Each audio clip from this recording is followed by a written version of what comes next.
Hello and welcome to another episode of Virtual Legality. I'm your host, Richard Hoeg, managing member of the Hoeg Law Business Law Firm of Northville, Michigan.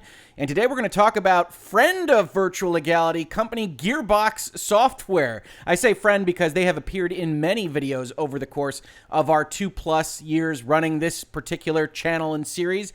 But we are not actually going to be talking about their enigmatic and somewhat controversial CEO, Randy Pitchford, today, or at least not as the focal point of this video. Instead, the news today is that Gearbox Software joins a long line of video game companies that has now been purchased, not by Microsoft, not by Sony, but instead by the Embracer Group. And if that name doesn't ring a bell, I don't blame you. I've had some conversations with some people today that said that name didn't ring a bell to them. This is the group that formerly confused the THQ brand name by having a THQ development arm and a THQ holding company and all these various things. When so many reports got things wrong about their actual corporate structure, they changed their name to Embracer Group. But they have been very active in acquisitions now for at least a couple of years. Now, I bring up this article because this was the article I saw this morning that talked about the deal and which I knew was immediately wrong on a headline basis. Embracer Group acquires Borderlands maker Gearbox Entertainment for $1.3 billion. Now, there's a couple of things that happen here. I have talked about mergers and acquisitions in the past. I'm a corporate lawyer. I grew up in the law doing mergers and acquisitions, doing venture capital fundings, doing those kinds of things. And this top line item is not that unusual for journalistic outlets. They like to take whatever the maximum amount of money could possibly be, put it in the headline, and say something like this. It's not usually this egregious. Borderlands maker Gearbox Entertainment did not sell itself for $1.3 billion as of today, and we will talk about why. It might potentially, if all the stars align and everything goes perfectly, make something like that amount of money, but it's still unlikely, and we'll talk about why that is as well. The first thing I wanted to point out, though, was that this number is immediately kind of backtracked in the first line of the article. Borderlands maker Gearbox Entertainment said the Embracer Group is acquiring the AAA game studio for up to $1.3 billion. It's like there was a run on letters or something that you couldn't fit up to right here, even though you're using this fourth line. I don't think so. But it's worth noting because in order to understand this stuff, the reason Virtual Legality exists is to help folks understand what's happening in the business and law of pop culture, most specifically video games. It's important for people to be able to compare things, right? When Insomniac goes for $200 million and change, when Respawn goes for $400 million and change, and then you see Gearbox here at $1.3 billion, that doesn't check out for what they have in their portfolio. We know they make Borderlands. We know that they publish games, although that's a little bit more under the radar, but it's not a $1.3 billion company as we would think of it when we kind of think about all of these various companies that are being sold. It's not Bethesda, which of course sold for $7.5 billion to Microsoft. That's still under review in the various regulatory agencies. That might be a video in the future. But so I wound up going out with a tweet that said that is a terrible description of the deal. If you look a little bit further, which we'll be doing in this video, it appears that they were purchased for $350 million or so up front, half of which, by the way, is in stock. That's not cash money into the founders' pockets. And the rest was $1 billion in earnouts. And that's a legal term of art, which is why Raimundo Valdez at Silversmith_MX on Twitter said, huh? What does that mean? And I said, that's a Virtual Legality episode. So we're going to talk about what that means, the deal structure, everything that's going into this Gearbox sale right now as we understand it, not just with this VentureBeat article, but also because Embracer Group, because they are in Europe, in Sweden, I actually think it is, they have more disclosure obligations than you might otherwise see in other transactions. So they actually give a very specific description of what this earnout is, and we can analyze it on the ground as to whether or not we think Gearbox is going to make this money, which we will do as part of this video. The Frisco, Texas-based Gearbox will become a wholly owned subsidiary of the Karlstad, Sweden-based company. The transaction gives Gearbox access to new capital to help it make more games and become a significant part of the Embracer Group, which has 5,500 employees around the world. Now, it is adding Gearbox's team of 550 in Frisco, Texas, and Quebec City, Canada, to its roster. Gearbox will become Embracer Group's 7th operating group. So they are structuring an entire corporate family of entities for different purposes, for different strategies, and Gearbox will become the new operating group, presumably with a North American bent, as we will see in their own press release, as a somewhat of a staging outpost for potentially more acquisitions in the United States and Canada. Embracer Group made headlines in November when its buying spree surged. The company announced it had acquired 12 game studios and a PR firm in a single day. And we can actually go look at that article that was done in VentureBeat, and you can see that they flagged that they bought Thinking Ape, Nimble Giant, Madhead, Snapshot, 34 Big Things. Zen Studios, which is one of my personal favorites. I'm a big lover of pinball. They made a lot of Zen pinball games. They got a lot of licenses that they did with Marvel and Star Wars. Highly recommended. Also, they released a game called Operencia, The Stolen Sun. If you like old school dungeon crawly games, absolutely adored it. One of my top 4 games of last year, or more specifically 2019. It's still a little bit early in 2021.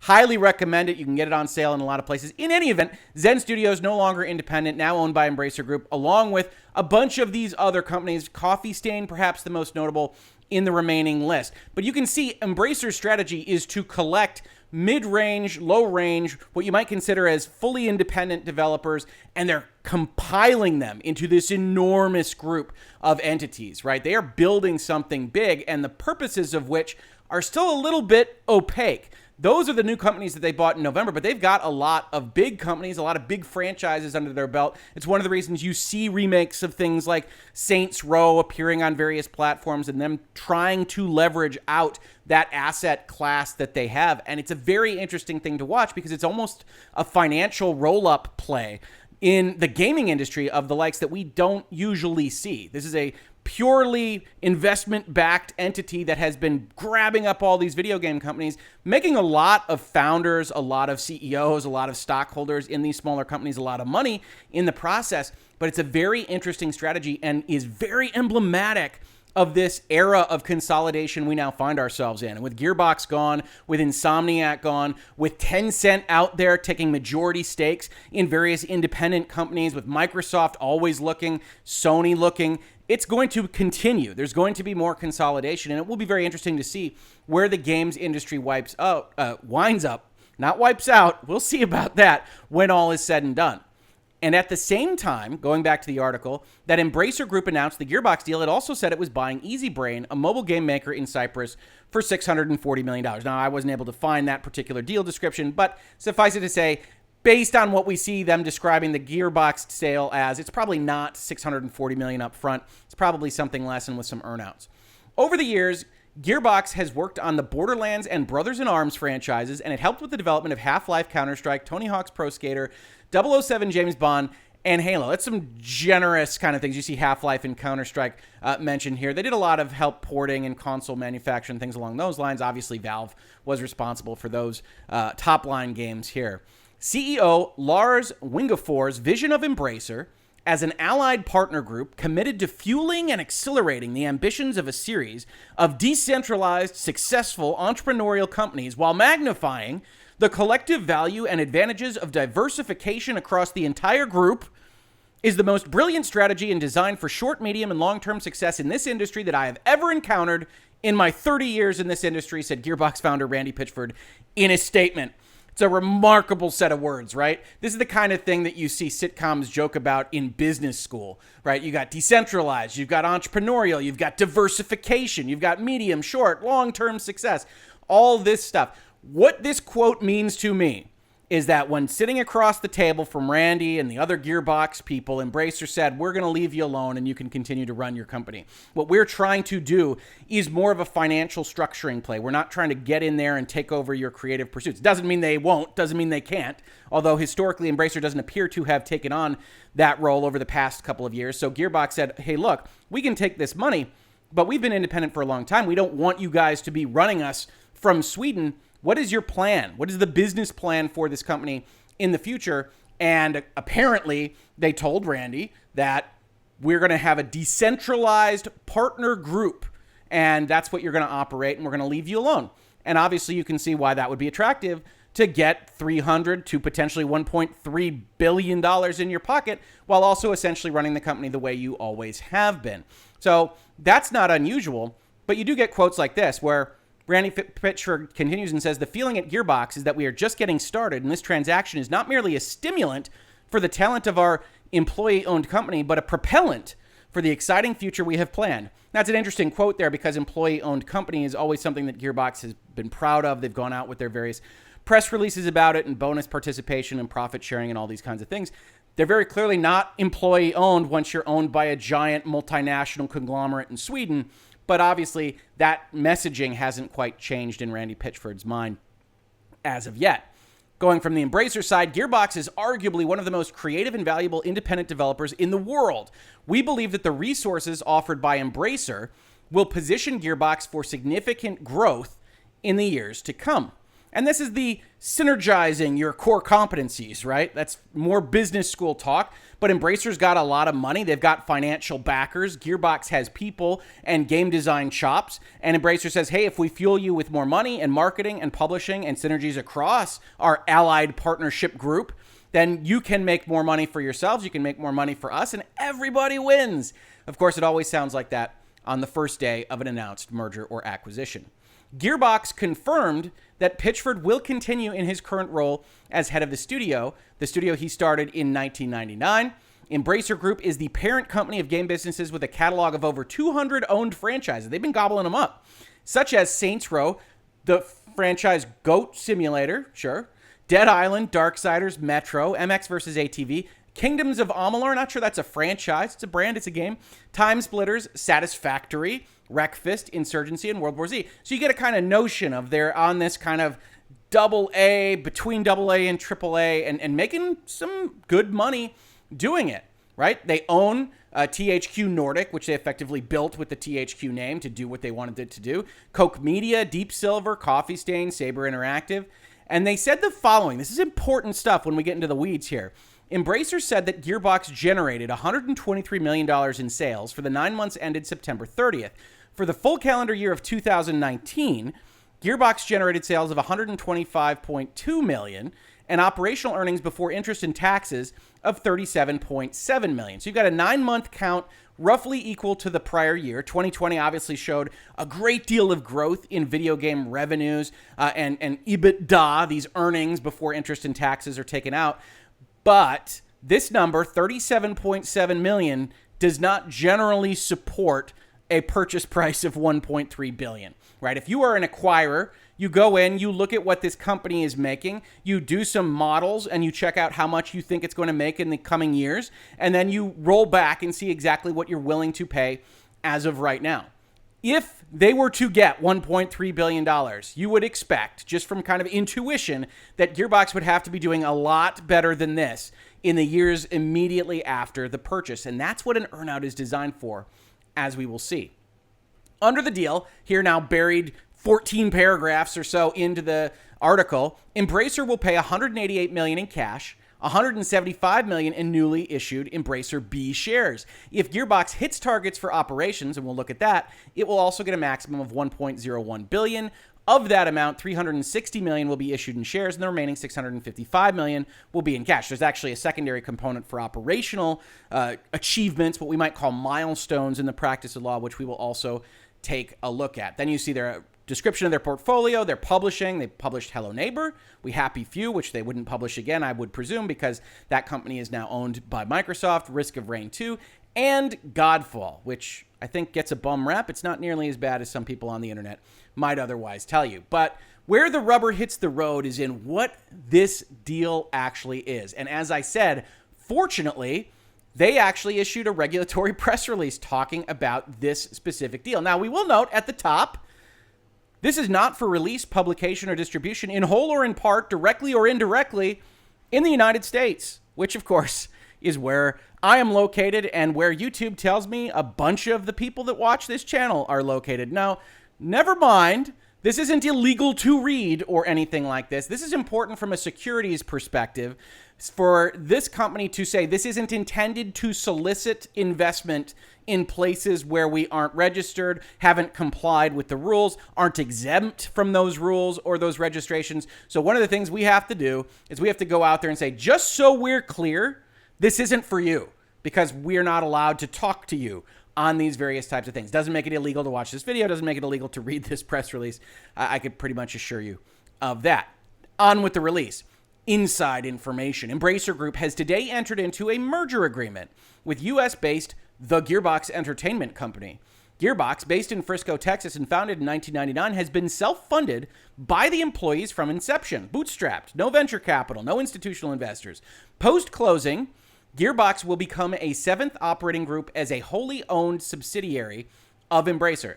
Now, if you haven't looked at these things before, that might sound a little bit confusing, right? They say they're entering into a merger agreement. That generally implies that one company is merging into another company, and you wouldn't expect a subsidiary to exist, right? Because Gearbox, you say, well, if they're merging into you, what is happening there? Well, probably what's happening, they don't actually describe the corporate structure that's happening here, is that Embracer Group is dropping down, let's just call it for purposes of this conversation, seventh operational group, LLC or Inc. or whatever they wind up wanting to call it. They drop that down, that's owned by them, and then Gearbox merges into that company that is owned by them. You can also structure it in a bunch of different ways, but to suffice it to say, you still call that a merger agreement because the Gearbox entity is merging into something. That's how you acquire the assets, but it's not merging into your parent company. It's not what we think of when we think of something like Blizzard Activision or Activision Blizzard. Instead, it's more along the lines of an acquisition that is accomplished through the corporate structure of a merger. Fun? Fun. Now, Embracer Group references what we saw in that VentureBeat article. Hey, Gearbox made Borderlands. Yay. Brothers in Arms. Okay. And Homeworld. Sure. Gearbox grabbed up Homeworld and they made some nice kind of revamp remasterings. And that might honestly be something that Embracer Group actually caught their eye because that's what they have been doing with their assets as well. So if Gearbox was doing it, there's a certain kind of commonality of purpose that they might have seen in Gearbox. The day one purchase price amounts to $363 million US, 175 million in shares, and the residual in cash. That's that 100 and I think it's 88 million, as we saw referenced in the very late paragraphs of that VentureBeat article. Now, what's important to note here is that cash is king, right? Shares are fine, but you could always buy shares on an open market. So shares are used by a company to avoid liquidity issues, to avoid having to spend too much money in cash that goes out to the founders. And in general, the more you get cash up front, the better the deal is for the sellers. So they agreed to a pretty close to a half-half split, 175 million and 188 million. You'll see similar splits across the earnouts that we're about to look at. But it's important to note because when you get a headline like sells for 1.3 billion or even sells for up to 1.3 billion, it might be more useful to think about the cash amount. Shares are great, but as we've learned in the GameStop story, they can be incredibly volatile, and you don't exactly know what they're worth at any given moment in time. So cash is generally better, and oftentimes the buyer says, hey, you know, we could buy it in cash, but also we could give you our stock, and that doesn't take things out of our coffers directly. Subject to fulfillment of agreed financial and operational targets in the next 6 years, an additional consideration of maximum USD 1,015 million, that's $1 billion or so to you and me, may be paid, of which a maximum of $360 million in shares will be issued and the residual will be in cash. To earn that maximum consideration, 1,378 million, the accumulated adjusted EBITDA, including expense development costs, must exceed $1.3 billion over 6 years. Now, there's a lot to unpack there. If you're not used to reading financial statements, EBITDA can be a lot of different things. You can define it in very specific ways in the deal that you're talking about. We are not going to have that language in front of us. Suffice it to say it's your actual profits. It's designed to be a match for what you profited as. If you go back and you look at the VentureBeat article here, you see that Gearbox made $125 million in revenue in 2019, but it's EBITDA, it's operational earnings before interest and taxes, and these won't necessarily match up entirely in the merger agreement, but we can take it as a proxy, was just under $40 million. They spent the difference in paying their people, paying their vendors, doing whatever else they needed to do to get their games out the door. They made $40 million, and this says you get paid your earnouts if you instead, over the course of 6 years, make $1.3 billion. That's obviously a big jump from what they're currently making, and there's some reason to believe that 2020 is just generally going to be higher. But when you read these kinds of things, and you're reporting on them or you're thinking about them, it's worth it to note, oh, do I think that the company is actually going to hit that earnout? And the notion of an earnout is that you get these conditional payments, right? If the company was effectively too much of a deal for you. The sellers don't know exactly what the next couple of years hold. The buyer doesn't know what the next couple of years holds either. And if you've got a difference in valuation, if Randy Pitchford sits across the table from you and says, look, I think my company right now is worth $1 billion. Why would I take $188 million in cash, some more in shares, and just let you get away with the company? I think it's going to be worth this much, so you owe me more money. Embracer says, well, we're not so sure about that. We'd love for it to be the case. We would love for this asset to be worth that much. If it is worth more than we think right now, let's pay you more if you can hit these certain milestones. It also incentivizes you, right? And incentives are always great. We talk about rowing in the same direction a lot in virtual legality. You want your parties to be incentivized so that you can have that trust and faith that they're going to be going in the direction you want them to go. So you develop these conditional payments. That's what an earnout is. An earnout is saying, hey, you don't get this money as a guarantee, but if you do these certain things, you're going to get more money. You're going to earn it out of the deal. And so when you talk about these kinds of things, it's worth it to evaluate on the actual notions of what they have to do to achieve the earnout. Before we get there, though, I want to talk about a couple of things. Embracer Group is talking to its investors right now, and it's saying, hey, this is the reason we bought Gearbox. You see background and strategic rationale. A couple of the things jumped out at me. One, they say, hey, they made Borderlands.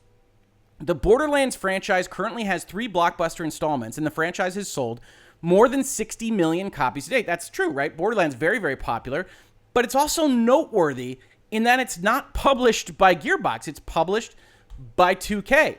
And in fact, if we go here and we look at the VGC, the Video Games Chronicle article on this, we get a headline that says Gearbox says it will continue to work with 2K on Borderlands after its sale. 2K is going to make some money on this. In an investor call following the announcement, Gearbox boss Pitchford clarified that this would include working with its long-term publishing partner 2K on quote-unquote known and planned Borderlands content. Asked by VGC to clarify the Borderlands IP ownership situation, Pitchford claimed the franchise was a Gearbox IP, but suggested that 2K has certain rights for the series. Now, we don't get a lot of detail here, but if you've been following along with Virtual Legality, in our read-through of the Raw Fury publishing agreement, Raw Fury being a publisher primarily of independently developed games that revealed their entire game publishing agreement at the end of last year. We're doing a 10-part series going through it. We're through 5 parts as it stands right now, but one of the sections we looked at was delivering the video game and the rights that Raw Fury maintained in the game, even though the intellectual property was all going to be owned by the developer. Section 7 of their agreement reads as follows. Developer acknowledges that this agreement obligates publisher to perform activities and make financial investments that may benefit developer beyond the scope of this agreement, right? The publisher, Raw Fury in this case, is going to be paying money to develop a video game. They've agreed with the developer that the developer gets to own that intellectual property when all is said and done. So once the developer makes money in the future on using that intellectual property, Raw Fury invested in that and would like to be a participant in that if it looks like it's going to be successful. As developer, with the exception of the rights granted under this agreement, retains all copyrights and all other intellectual property rights in and to the game. So we have a similar situation to what Randy Pitchford has described with respect to Borderlands. Therefore, and in good faith, developer accepts the following. During the term of the agreement, publisher, Raw Fury in this case, shall have a right of first refusal for the exclusive worldwide publishing rights to sequels, add-ons, mission packs, and DLCs. Right? Okay, we helped invest in you to get Borderlands made. We helped your company pay to get this game out the door, so we get a right of first refusal, another legal term of art that says basically, if you're going to make a Borderlands 4, you have to approach us with the concept, and we get the right to deal with you and potentially license it and have another publishing agreement and do all of those things before you go out to another third party, including, if this were the term, the acquirer that just purchased your entire company. Because contracts don't go away when you purchase a company. So Gearbox has some kind of contract with 2K to publish Borderlands content. I'm not saying they have this exact term, because nothing is going to look exactly alike across publishers, but conceptually, as Randy Pitchford has quote-unquote suggested in that VGC article, the 2Ks of the world have some right in their contract to publish sequels or add-ons or mission packs or DLCs. And so even though Gearbox is now going to be an Embracer company, what you've got in this particular instance is 2K is still going to get some chunk of the money, some chunk of the royalties for performing a publishing task with which without that contract, the Embracer Group would be entirely capable of doing. So there is a certain kind of removal of potential profitability in the Borderlands franchise, which is the primary franchise that Gearbox Software makes right now, for at least as long as the contract survives. And we don't know the details about the Gearbox and 2K contract, but we can look at things like the Raw Fury agreement and see conceptually what that looks like, if only a little bit. The next thing that Embracer Group mentions is the Brother in Arms series, which has sold more than 10 million copies to date. Now, it's worth noting here, I love Brothers in Arms. Brothers in Arms was actually the game that I think really introduced me to Gearbox Software. It was a World War II kind of first-person shooter, but with more tactics, more strategy, and more heart than a lot of the first-person shooters that were happening in the early 2000s. Absolutely loved it. But if you go and you look at this list of Brothers in Arms games, you see them effectively ending in really 2008. These follow-on games, 2010, 2014, a canceled Furious 4, are mobile games. They aren't kind of console follow-ups to those things. And that doesn't mean mobile games can't make you a lot of money. In fact, they can. But it's just an interesting kind of side note to look at Embracer Group, try to give the rationale why Gearbox is a good purchase, and coming up with a very, if not weak, kind of shallow pool of assets that Gearbox has right now, even though we know they can make good games, and Borderlands is a big selling high-ticket item. Gearbox Publishing, they also reference, has over the past few years established itself on the North American scene with publishing of Hello Neighbor, We Happy Few, Risk of Rain 2, and Godfall. And that might well be the case. I don't see Gearbox publishing on a ton of the games that I play, but certainly they've been moving in that direction. And you can see overall in this last paragraph what Embracer thinks about both of those qualities. Through the merger, Embracer onboards one of the leading independent companies within the games industry with proven experience of creating long-lasting franchises and delivering strong original content. Gearbox has been around for a long time. That in of itself is worth something in the video game industry. I cannot deny that one bit. The merger will enable collaboration within Embracer in terms of development, publishing, technology, IPs, as well as a platform for further mergers and acquisitions in North America.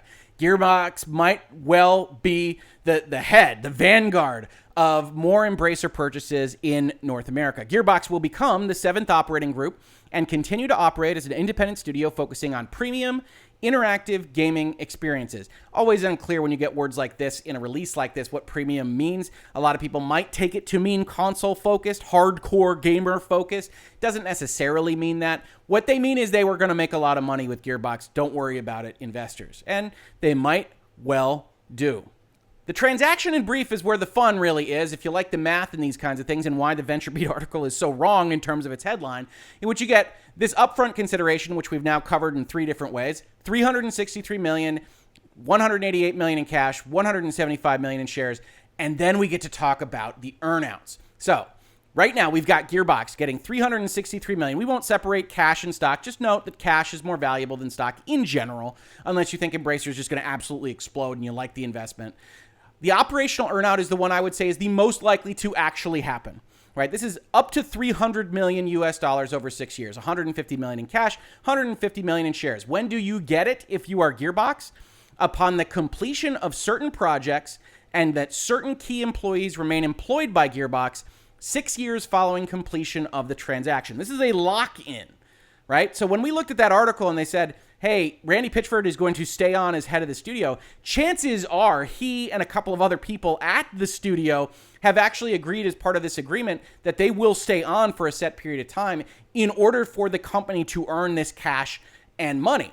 Now, this is hitting milestones. Now, that's always somewhat dicey in the world of video games, but chances are whatever they agreed upon here is something that is achievable over the course of 6 years. And certainly it's achievable when everybody at your company can potentially benefit for $300 million, right? And so when you look at this kind of operational earnout, this is the kind of thing that I don't mind if you add it directly to the consideration. If you want to say, effectively, Gearbox definitely sold itself for $660 odd million, I'm not bothered by that. And that makes a lot of sense. It's that kind of size company. That's a number that doesn't jump off the page. But again, you've got Randy Pitchford potentially sitting on the other side of the table and says, I want earnouts. I think this is going to make a fortune. I probably also want places like VentureBeat to put $1 billion in their headline. What does that look like? Well, they've got two separate tranches, another fun legal word. It just means two separate buckets in which these payments could be made. The first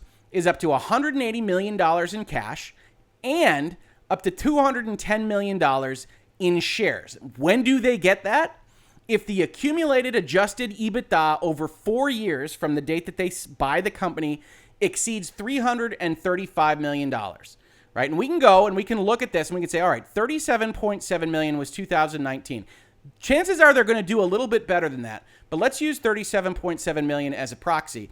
And we can see that, okay, if we take, they have to hit $335 million divided by 4. They have to hit about $83.75 million on average. They have been doing 37.7, and that means that they would have to do about 2 times, a little bit more than 2 times better than they were doing in 2019 on average for the 4 years after this purchase actually happens in order to get some amount of that money. And if we look a little bit further, we see that financial earnout 1 will be triggered and will range from 210 million to 390 million based on whether or not they hit 335 million or 621 million in those first 4 years, which is a lot of numbers, right? I can feel some of your eyes glazing over already, but it means that if they do 2.2 million or 2.2 times their EBITDA for this 4-year period, they're going to get a bunch of stock. They're going to get a lot of stock as part of this deal.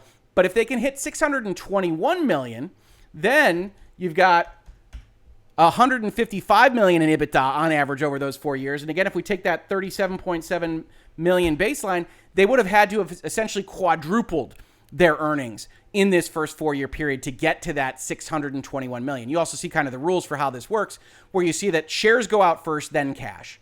If earned, the financial earnout 1 will be payable in shares until the aggregate amount is $210 million. That's the full share bucket. And then all amounts in excess of that will be paid in cash. So if they only come in at 2 times for the 4 years after they purchase it, they only get more shares, no more cash. If they somehow get to between 2 times and 4 times, and I am, of course, trying to make these numbers easier, they're a little bit off for that. I think it's 2.2 and 4.11 and all these various things. But if they get to that higher ratio of increase in earnings, a bigger growth curve, then they can start getting cash on top of those shares. Similarly, the second bucket is not on a 4-year period, a 4-year runway, but is on that 6-year runway that we saw referenced in the VentureBeat article. In this one, they can get up to 325 million more in cash if their EBITDA over 6 years exceeds 702 million and goes between 702 million and 1.3 billion. Those are obviously huge increases in what they've actually been doing so far, right? 1,304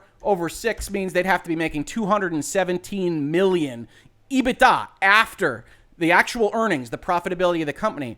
And that's 217 million against 37.7 is something like almost 6 times what they were making in 2019. Now, who knows with the pandemic in 2020? We don't know. And one of the reasons you see these earnouts is because of that difference in valuation. One of the reasons you can see a difference in valuation is not because Randy Pitchford's being crazy or Embracer's being crazy, but because in 2020, the pandemic has screwed up everybody's financials to such a great extent that nobody knows exactly what these companies are worth in a non-pandemic scenario, or in a pandemic scenario if it continues for 1 or 2 or, God forbid, 3 more years. So you get these earnouts that say, let's split the risk. If you make this much money, yes, we owe you another 300 million in cash because your assets were worth a lot more than we thought they were on day one.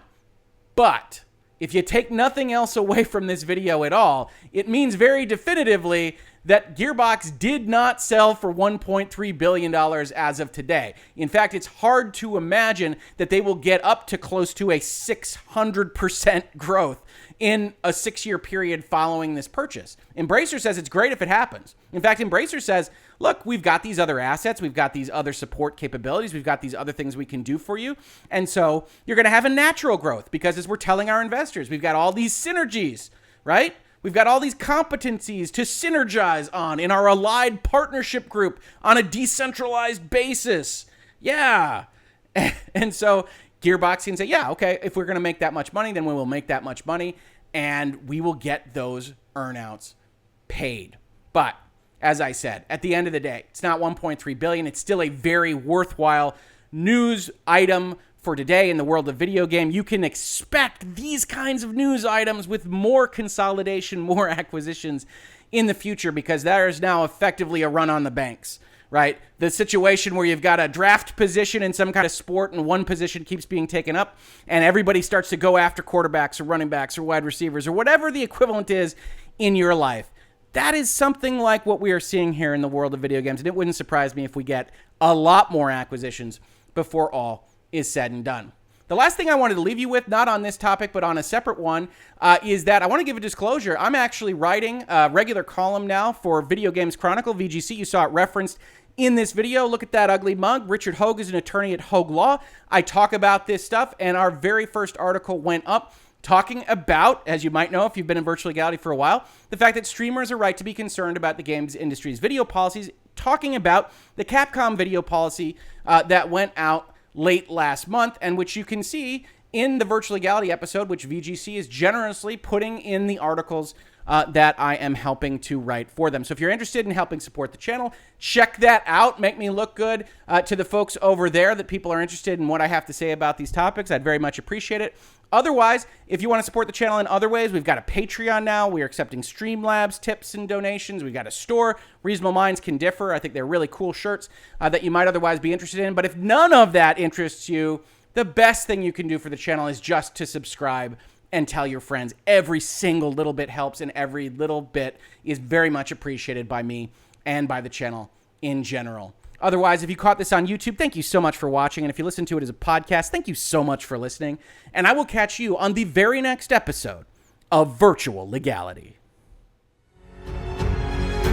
Virtual Legality is a YouTube video series with audio podcast versions presented as commentary and for education and entertainment purposes only.